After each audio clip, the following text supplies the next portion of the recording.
Hello everybody and welcome back to the Creature Flesh Workshop.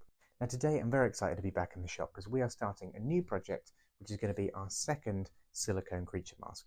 Now, if you hadn't had a chance to see the first creature mask that we made, go back and watch that video series. It was really fun to make, loads of learns, loads of mistakes, but all good stuff that we can take onto our future projects. So I've got a big list of silicone creature masks that I want to make, and I've started to design and draw some of those up, but there's one in particular that I keep coming back to. And that is a mask design that is inspired by The Last of Us. Now, The Last of Us is a video game series that is one of my favorite game series of all time.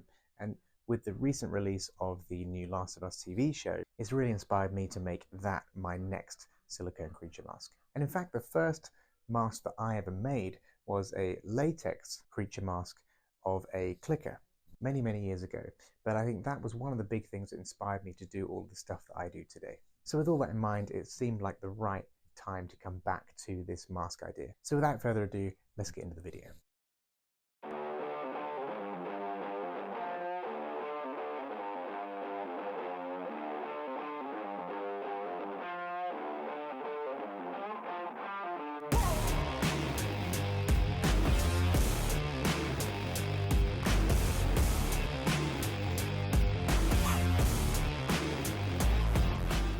So we've got our head form all set up and ready to go, and again we're going to be using some monster clay, which if you haven't seen our previous videos is an oil-based clay. Lots of advantages of using an oil-based clay. You can warm it up and it becomes pliable, you can let it cool down and you can carve it like wax, or you can even melt it down and pour it into molds. One of the best things about it is it never dries, so you can work on a project and then a day, a month, even a year later you can just carry on where you left off. So the first thing that we need to do is get our primary forms on our head form here. And those primary forms are the big muscles, the bones, the primary shapes that make up the face. And that's what we're going to work from for then our secondary forms, our tertiary, and our fine detail. So let's start working in those primary forms.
So we've managed to rough out a really nice primary form. We've got some basic shapes in there. It is very rough at this point, but the nice thing about it is that we can be kind of playful and really loose. Nothing's set in stone at this point. I just wanted to try and get it as close to my original design as possible to give us a really good basis to start adding some of those secondary forms and refining it a little bit. But we're still early days, so some of this stuff might change. Now I haven't done too much to the bottom area yet. We'll probably do that a little bit later. What I really want to do is concentrate on the face, the kind of focal point, and the key parts of the sculpt. I really want this kind of eye to look swollen and closed. And I think we're getting there already with these primary forms of kind of giving it that swollen look. And as you can see at the top here, this is where all our kind of fungus and stuff is going to be. It's going to look pretty gross. This ear again is going to be swollen. We're going to have stuff coming out of it. And then this ear, and this ear I haven't done yet. I'm going to do that separately and stick that on. But for now, I'm pretty happy in the direction it's heading. So what we need to do, now it's hard, is to scrape some of that form away and start to try and get some better shapes and refining. So I need to get my clay ribbon tools.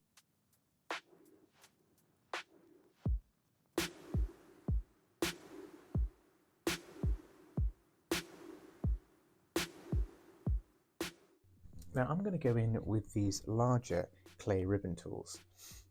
I wouldn't really use these for detailing. They're a little bit big and cumbersome for that, but they're really, really good at getting rid of material and stripping that material down. Because at the moment, some places on our piece are probably a little bit thick. I want to strip it back, refine some of those bits. So all I'm going to do is start going in and scraping away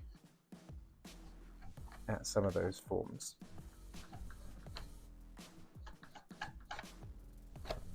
And this big one is really good, kind of going over and smoothing out some of those bigger areas, like the top of the head. And remember, none of this is set in stone. So I can take some off. If I take too much off, I just add more back on. And all we're doing is smoothing it out. Going these little bits here.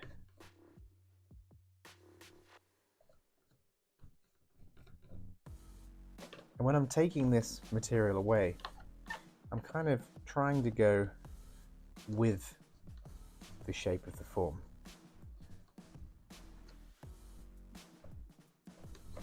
I'm going along those lines where the muscles go across the cheek, and then I'm scraping towards or away from the lips, just to kind of get that shape in there. And one thing you'll notice as well is I'm really trying to work all over. I'm trying to not stay in one place all the time.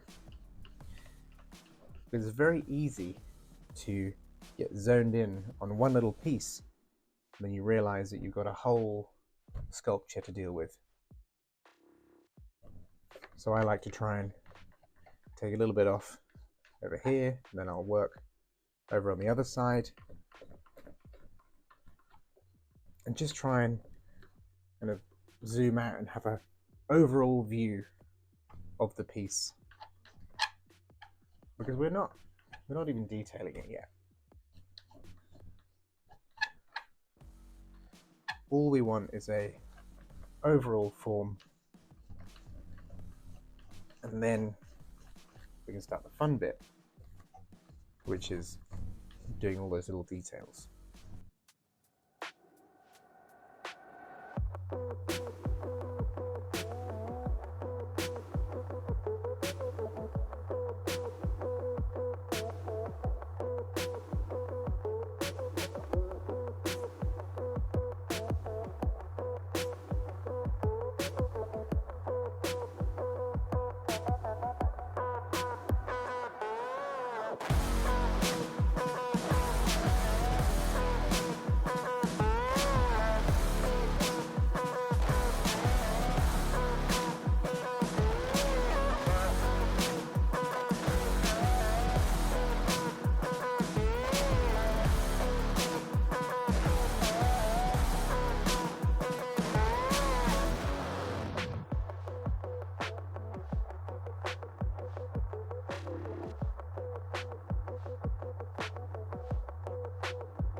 Well, that's our primary forms done. I'm pretty happy with how it's looking so far. We've got some really good shapes in there, a good foundation for us to start adding on our secondary forms, and I think we're going to start to see it really taking shape. So that's the end of part 1 of our Last of Us inspired silicone mask. Please join us again next time when we'll start to add our secondary form and add a little bit more detail. And as always, thanks for joining us, and we'll see you in part 2.